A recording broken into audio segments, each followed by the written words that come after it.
Inshuti bakundwa wa Bless Family, tongeye kubona umwanya mwiza wo kugaruka kubana namwe. Twari tubakumbuye. Uwiteka abagirire neza, Uwiteka abahire mu byo murimo murakora byose.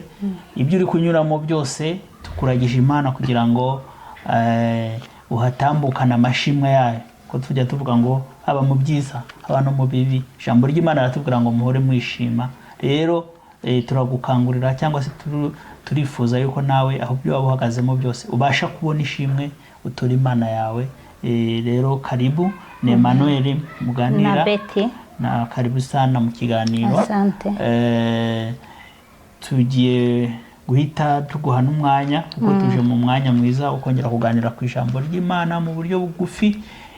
Nawe rero urabumubwiriza ubutumwa bw'uyu munsi, kaduha umwanya usenge maze ukomerezaho n'ijambo ry'Imana.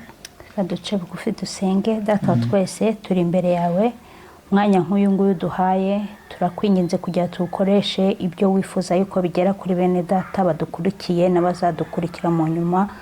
Umwuka wawe wera tuyobore muri byose, kandi twiringiye yuko uri Imana yumva gusenga mu izina ry'Umwami wacu Yesu Kristo. Amen.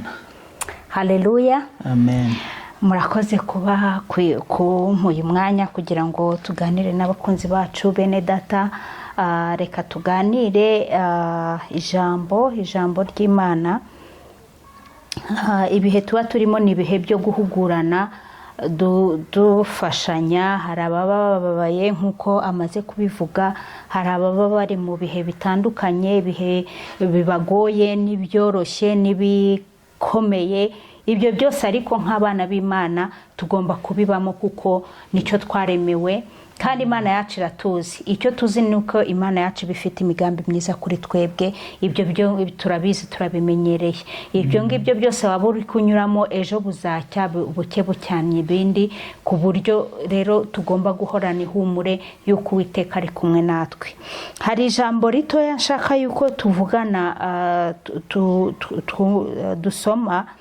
Ni ijambo Paulo yarari guhugura Tito, ari kumubwira, ari kumuha inshingano z'ibyo akora. Reka turisome muri Tito igice cya mbere n'umurongo wa 5. Haranditse ngo icyatumye ngusiga i Kereti ni ukugira ngo utunganye ibyasigaye bidatunganye, ngo kandi ngushyire abakuru b'itorero mu midugudu yose nk'uko nagutegetse. Haleluya. Sinzi mu cyongereza uko havuga ndesemo bijya guhura byose. Icyo gihe umutwe hari uravuga ngo Paulo ashinga Tito gutunganya iby'itorero ry'i Kereti. Amen. Iri jambo ntabwo wenda hari ushobora kumva ngo iri jambo se ngo ko ngewe ntari umukuru w'itorero, cyangwa se ko ntafite inshingano mu itorero, cyangwa se ngo ko ngewe iby'itorero bitandeba, ni gute iri jambo ryabe ryanjye? Yes, ryabe ryawe kubera yuko twese twahawe inshingano zo kuba twabwiriza ubutumwa, zo kuba twakorera Imana, zo kuba twagira ibintu duhindura muri iyi si. Kuko niyo nshingano Yesu Kristo yadusigiye ati nimugende muhindure, abazemera muzababatize, mubabwirize ijambo ryanjye, abazemera muzababatize, mugende hirya no hino. Rero hari ijambo ry'Imana naryo rivuga ngo turi umunyu w'isi. Ni ukuvuga ngo ibyo byose iyo wowe wumva yuko wakiriye Yesu Kristo nk'umwami n'umukiza wawe.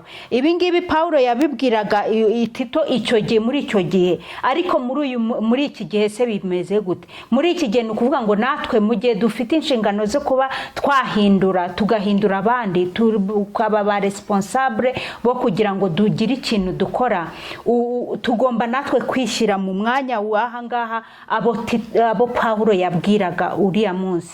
Nawe ushobora kuba Tito w'uyu munsi kugira ngo nawe ubwirwe ugire inshingano. Ese kubera icyo uriho uyu munsi wa none? Hari abantu benshi bapfuye baragiye turasigara. Hari abari mu rungano rwawe batakiriho. Hariho abantu benshi tuzi batandukanye, ari abakoze Imana, ari abatarayikorera, bose baratambutse babaho. Ariko se k'uyu munsi uriho? icyatumye nawe usigara uyu munsi, icyatumye usigara ishira ahantu uri uyu munsi. Ngewe ahangaha ndi Nairobi, icyatumye ndi hano Nairobi uyu munsi wa none, hari icyo Imana yahansiga yandinze ikabitumye ndi hano uyu munsi wa none. Umuntu uri i Kigali, umuntu uri i Gisenyi, umuntu uri mu Musanze, umuntu uri i Burayi, umuntu uri muri Amerika, wowe kuba uriho uyu munsi wa none, manzi ubiha agaciro maze wiyumvishe yuko iri jambo nawe wumve kubera iki uyu munsi wa none uri aho ngaho. Ni ukugira ngo ukore utunganye ibidatunganye. Ibidatunganye bishobora kuba bidatunganye either mu muryango wawe, bidatunganye mu baturanyi, bidatunganye aho ukorera, bidatunganye ahantu hose waba ukandagiza ikirenge. Ibyo ngibyo ni ukuvuga ngo Pawulo ajya guhugura Tito yamubwiraga ngo agenda ashire, we yamubwiraga ku itorero.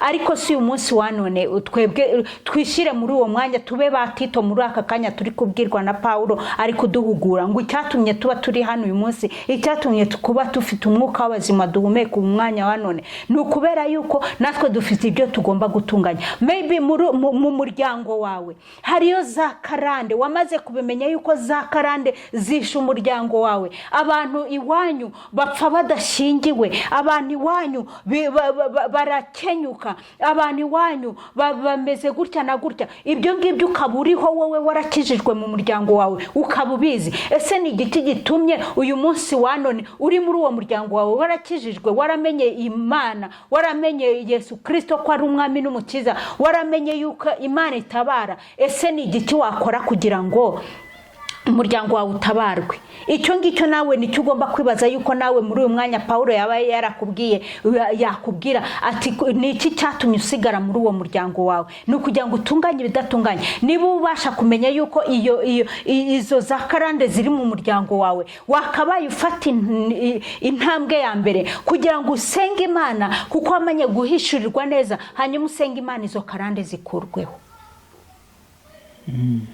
Niba uzi yuko mu muryango wawe, mu rugo rwawe harimo ibibazo, ufitanye ibibazo n'umuntu mubana, ukavuga ati ikibazo kiraturuka hanaha, hagarara ushikame uvuga iti impamvu ndi hano, icyatumye ndi hano uyu munsi wa none ni ukugira ngo ntunganye ibi niba bitari ku murongo mbishire ku murongo. Ufate intambwe ya mbere yo kugira ngo ubisengere, ufate umwanya usenge, urebe n'icyo wakora kugira ngo ibyo bintu bidatunganye. Umuntu wawe ushobora no kumuhindura, ushobora kumwerera imbuto, ushobora gukora ibintu bitandukanye kugira ngo umuntu wawe umuhindure, mwongere mubeho mu mahoro. Icyo gihe uhinduye bitari bimeze neza, ubihinduye bibaye byiza. Haleluya.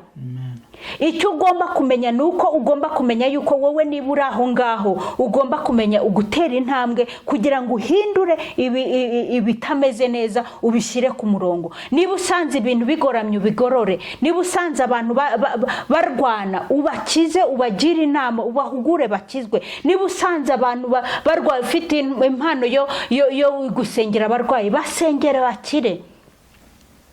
Niba uri mu bihe bigoranye, mu bihe byo gusenya amatoro, insengero, senga Imana, ufite ubundi buryo ushobora gukoramo. Ese byaba byarageze aho kubera iki? Kubera yuko ibintu byari bimeze nabi, abantu bitwaye uko batagombaga kwitwara. Ariko Pawulo yaramubwiye ati arebe n'abayobozi b'itorero, abashire ku murongo, abarebe. Umuntu ugomba gushumba itorero ni umuntu udafite abagore benshi, ni umuntu ugize umanutse aho hasi urabibona. Ibyo ngibyo rero nibyo tugomba kumenya. Ese nawe ushobora guhagarara ukagira inama, nubwo bitwa kuriya, ukabagira inama y'ibyo bagomba gukora, tugakoresha Bibiliya.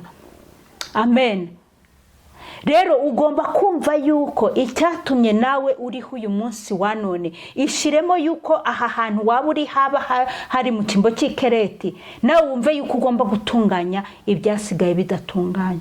Mwene data, ufite inshingano nawe zo kuba wakora, wahindura, kuko twaremewe kugira ngo duhindure isi, ntituzayisiga uko twayisanze. Ntusanga abantu barwana ngo nurangiza utambuke wigendere. Ntusanga abantu bakora ibyaha bari mu byaha, nurangiza utambuke wigendere utababwiye inkuru nziza. ibyo ngibyo nibyo tugomba natwe kumenya tukabibamo, tukabasha gutera intambwe ya mbere, natwe tukaba ba Tito bari kubwirwa na Pawulo muri aka kanya. Yesu ashimwe. Amen. Imana yo mu ijuru rero itugirire neza, iduhe imbaraga, idushoboze kugira ngo tubashe kuhindura aho ibintu bisigaye bimeze nabi, tubashe kubihindura tubisige bimeze neza. Ntabwo dushaka kuvuga amagambo menshi kubera yuko umwanya w'abantu usigaye ari mutoya, kandi tugomba kumva yuko ibintu byose tugomba kubitwara kuko niko isi iri kudutwara. Ariko mwene data ndagushishikariza kugira ngo wumve yuko nawe aho uri hose, aho waba uri, icyatumye uri aho ngaho uyu munsi uri, icyatumye usigara, icyatumye uriho, icyatumye ufite umwuka, ni ukugira ngo utunganye biriya byose uri kubona imbere yawe bidatunganye. Imana yo mu ijuru tugirire neza. Niba nawe hari komantere wakongeraho, karibu kugira ngo dusezeraneho ku bakunzi bacu. Asante sana, ndumva ubihuguyemo neza, nta bintu byinshi ngende gushiraho, ndavuga gusa ngo tugirire amahirwe yo guhishurirwa n'umwanya duhagazemo, n'impamvu umwanya tuwuhagazemo. Yego.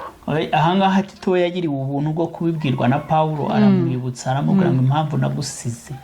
Rero natwe reka Uwiteka, reka Mwuka Wera atwibutse impamvu turi mu mwanya turimo uyu munsi. Ushobora kuba uri gucanganyirwa ibibazo, se uyu mwanya ndimo ese ubundi Imana yampagaritse ahantu kugira ngo yampagaritse muri organisation, yampagaritse muri aka kazi, yampagaritse ahantu mpagaze muri uyu mwanya, kuki Imana yampagaritse mu gisirikare nk'abandi umusirikare, kuki Imana yampagaritse ndi umuganga, kuki Imana yampagaritse ndi umubwiriza butumwa, kuki, kubera iki? Wisobanukirwe, umenye n'impamvu ituma uri aho hantu, na papasi ni icyo ugomba gukora, ni iki cyaguhagaritsaho, ni iki cyatumye uri muri uwo mwanya uhagaze muri uyu munsi.